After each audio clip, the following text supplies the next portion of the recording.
Pour exécuter un programme écrit dans un langage au niveau A, on peut passer par le processus de compilation où le programme est entièrement transformé en un programme dans un autre langage bas niveau B.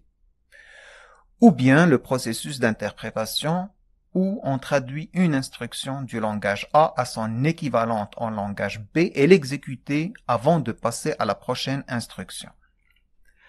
En compilation, tout le processus de traduction doit être achevé avant de passer à l'exécution du programme. Tandis qu'en interprétation, une instruction ou un bloc d'instructions est traité à la fois. Donc, en compilation, un programme en langage B est généré, alors qu'en interprétation, il n'existera qu'un seul programme en langage A. Plusieurs langages de programmation utilisent la compilation, comme le C ou le C++, etc., et d'autres utilisent l'interprétation, comme JavaScript, PHP, etc. Chacun des deux processus a des avantages et des inconvénients. La compilation permet de détecter les erreurs avant l'exécution.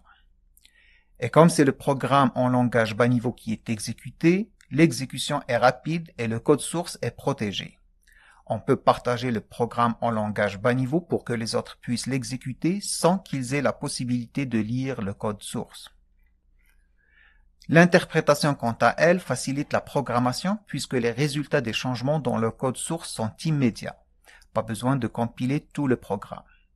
De plus, l'unité atomique est une instruction, ce qui offre plus de flexibilité et de dynamisme et facilite l'implémentation de fonctionnalités réservées à la métaprogrammation.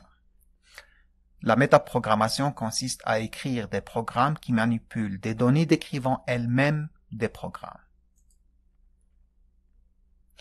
Puisqu'en compilation le code source en entier est géré à la fois, il y a moins de flexibilité, la métaprogrammation est plus difficile, et à chaque modification du programme, une recompilation est nécessaire. Les inconvénients majeurs de l'interprétation sont la lenteur d'exécution puisqu'il faut interpréter chaque instruction avant de l'exécuter, et la sécurité du code source parce que c'est lui qui est distribué et non pas le code machine. Pour essayer de profiter des avantages des deux méthodes et éviter leurs inconvénients, les langages hybrides les combinent et commencent par la compilation pour créer le code intermédiaire. Par la suite, chaque instruction de ce code est interprétée à l'exécution. Il existe plusieurs langages hybrides, par exemple Java, C#, etc.